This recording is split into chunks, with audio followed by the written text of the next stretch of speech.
నమస్కారం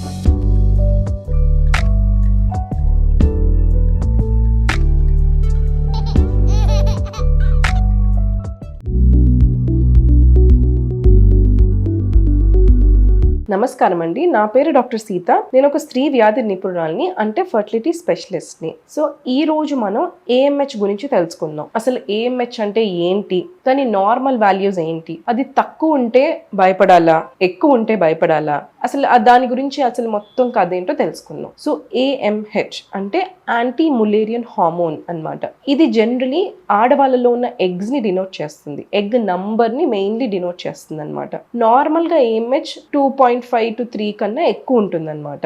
అదే 2 to 3 ఉందంటే కొంచెం బార్డర్ లైన్ ఉన్నట్టు, 2 కన్నా తక్కువ ఉందంటే తక్కువ ఉన్నట్టు, 1 కన్నా తక్కువ ఉంటే చాలా తక్కువ ఉన్నట్టు. సో మనకి ఏఎంహెచ్ అనేది బార్డర్ లైన్లోకి వచ్చింది అంటే మనం ప్రెగ్నెన్సీ ప్లాన్ అయినా చేసుకోవాలి, లేదా మనం ఎగ్ ఫ్రీజింగ్ లాంటివైనా చేసుకోవాలన్నమాట. సో ఆడవాళ్ళల్లో పుట్టుకతో ఒక ఫిక్స్డ్ నెంబర్ ఆఫ్ ఎగ్స్ ఉంటాయి, మగవాళ్ళలో కాదనమాట. మగవాళ్ళకి కాన్స్టెంట్లీ ఉత్పత్తి అవుతూ ఉంటాయి, కానీ ఆడవాళ్ళకి అలా కాదు. పుట్టుకతో ఒక ఫిక్స్డ్ నెంబర్ ఆఫ్ ఎగ్స్ ఉంటాయి. మన ఏజ్ పెరిగే కొద్దీ ఈ ఎగ్ నెంబర్ తగ్గుతుంది. సో మనకి 13-14 ఇయర్స్కి మెనార్కి అటైన్ అవుతాం, పీరియడ్ స్టార్ట్ అవుతాయి. పీరియడ్ స్టార్ట్ అయిన తర్వాత ఓవ్యులేషన్ అవుతూ ఉంటుంది. సో ఎగ్స్ అన్ని రిలీజ్ అవుతూ ఉంటాయి అనమాట. ఆ ఎగ్స్ రిలీజ్ అయ్యేటప్పుడు ఎగ్ నంబర్ అనేది తగ్గుతూ ఉంటుంది. సో ఒక పాయింట్ ఆఫ్ టైం, చాలా వరకు ఒక 45-50 ఇయర్స్ వచ్చేసరికి ఈ ఎగ్స్ అన్ని అయిపోతాయి కాబట్టి మనకి పీరియడ్స్ ఆగిపోతాయి, మెనోపాజ్ అంటాం. సో అలాంటి స్టేజ్కి వచ్చేస్తాం. అప్పుడు ఏఎంహెచ్ అనేది చాలా తక్కువ అయిపోతుంది, ఆల్మోస్ట్ 0 అయిపోతుంది. అలా అయిపోయిందంటే అన్ని ఎగ్స్ అయిపోయినట్టు. సో ఈ ఏఎంహెచ్ అనేది మన ఎగ్ నంబర్ ని డినోట్ చేస్తుంది అనమాట.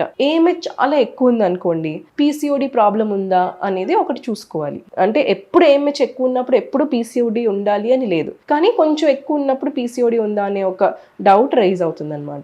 ఏఎంహెచ్ తక్కువ ఉంది అనుకోండి, ఎగ్స్ తక్కువ ఉన్నట్టు. ఏఎంహెచ్ అనేది ఎగ్ క్వాలిటీని మాత్రం డినోట్ చేయదు, ఓన్లీ నంబర్, క్వాంటిటీని ఒక్కటే డినోట్ చేస్తుంది అనమాట. సో ఈ ఏఎంహెచ్ని తగ్గిపోతే పెంచుకోగలమా అని చాలామంది అడుగుతారు. అంటే ఇప్పుడు చాలా తక్కువ అయిపోయింది, నా ఏజ్ తక్కువ, పెంచుకోగలనా అంటే ఏఎంహెచ్ని పెంచడం కష్టం. ఏఎంహెచ్ని మనం పెంచలేము. సో ఎగ్ నంబర్ని మనం పెంచలేము, కానీ ఎగ్ క్వాలిటీని పెంచుకుందామని ట్రై చేయొచ్చు అనమాట. లేదా ఈ ఎగ్ డిక్లైన్, ఈ ఏఎంహెచ్ పడిపోతుంది కదా, ఆ డిక్లైన్ని మనం తగ్గించవచ్చు, కానీ ఇప్పుడున్న నంబర్ని మనం పెంచడం చాలా కష్టం అనమాట. సో ఈ డిక్లైన్ని ఎలా తగ్గించవచ్చు, లేదా మన ఎగ్స్ ఇంకా తక్కువ అయిపోకుండా మనం ఏం చెయ్యొచ్చు అంటే ఫస్ట్ లైఫ్ స్టైల్ మోడిఫికేషన్. మనం చాలా హెల్దీ ఫుడ్ తీసుకోవాలి, జంక్ ఫుడ్ ఆపేయాలి, వెయిట్ కరెక్ట్గా మెయింటైన్ చేసుకోవాలి, బీపీ షుగర్ రాకుండా చూసుకోవాలి. స్ట్రెస్ ఉందంటే కనుక స్ట్రెస్ మ్యాక్సిమం తగ్గించుకోవాలి, అట్లీస్ట్ 8 గంటలు పడుకోవాలి. ఇవన్నీ చేసుకుంటే మనం ఏఎంహెచ్ అనేది ఇంకా పడిపోకుండా ప్రివెంట్ చేసుకోవచ్చు.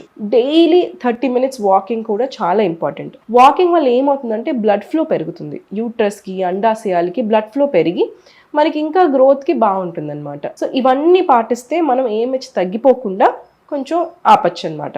నెక్స్ట్ సెకండ్, కొన్ని మెడికేషన్స్. సో రీసెంట్గా కొన్ని మెడికేషన్స్ ఉన్నాయన్నమాట, డిహెచ్ఏ అంటారు, కోఎన్జైమ్ Q10 ఉన్నాయి.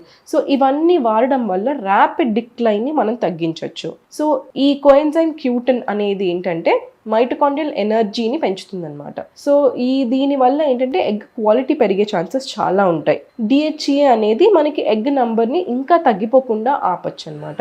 అందరిలో ఇవి వర్కౌట్ కాకపోవచ్చు, కొంతమందికి దీంతో బెనిఫిట్ ఉండొచ్చు, కొంతమందికి దీంతో బెనిఫిట్ ఉండకపోవచ్చు. ఇవన్నీ జస్ట్ ప్రయత్నాలు మాత్రమే. అన్ని కేసెస్లోనూ ఇది వాడితే తగ్గకుండా ఆపేస్తుంది అంటే అలా కాదండి. ఇవన్నీ వాడి మనం చూసుకోవాలి, ఇంకా తగ్గకుండా ఉంటుందా అనేది చూడాలి. మోస్ట్ ఇంపార్టెంట్ మాత్రం లైఫ్ స్టైల్ చేంజెస్, అది చేసుకుంటే చాలా మందిలో మేము రిజల్ట్స్ చూసామన్నమాట. నెక్స్ట్, ఈ ఏఎంహెచ్ తగ్గిపోతుంటే నేను ఇప్పుడు ఏం చెయ్యాలి అని కొంతమంది భయపడతారు. సో ఏఎంహెచ్ తగ్గిపోతుంటే మీరు ప్రెగ్నెన్సీ ప్లాన్ చేద్దాము అనుకుంటుంటే కనుక వెంటనే ప్లాన్ చేసేయండి, డిలే చేయొద్దు. అదే ఇప్పుడే నేను ప్రెగ్నెన్సీ ప్లాన్ చేద్దాం అనుకోవట్లేదు, కొంచెం గ్యాప్ ఇద్దాం అనుకుంటున్నాను, లేదా ఇంకా పెళ్ళి అవ్వలేదు అంటే కనుక ఎగ్ ఫ్రీజింగ్ అనే ఆప్షన్స్కి వెళ్ళండి. అది మనకి ఈ స్టేజ్లో ఉన్న ఎగ్స్ అన్నిటిని ఫ్రీజ్ చేసుకుంటాం కాబట్టి ఫ్యూచర్లో ఎగ్స్ తగ్గిపోయినా 0 అయిపోయినా కూడా మనకి ఆల్రెడీ ఫ్రోజన్ ఎగ్స్ ఉంటాయి కాబట్టి భయం ఉండదు, బ్యాకప్ ఉంటుంది, ధైర్యంగా మనం ముందుకెళ్ళొచ్చు అనమాట. ఈ వీడియో మీకు ఉపయోగకరమైంది అనుకుంటున్నాను.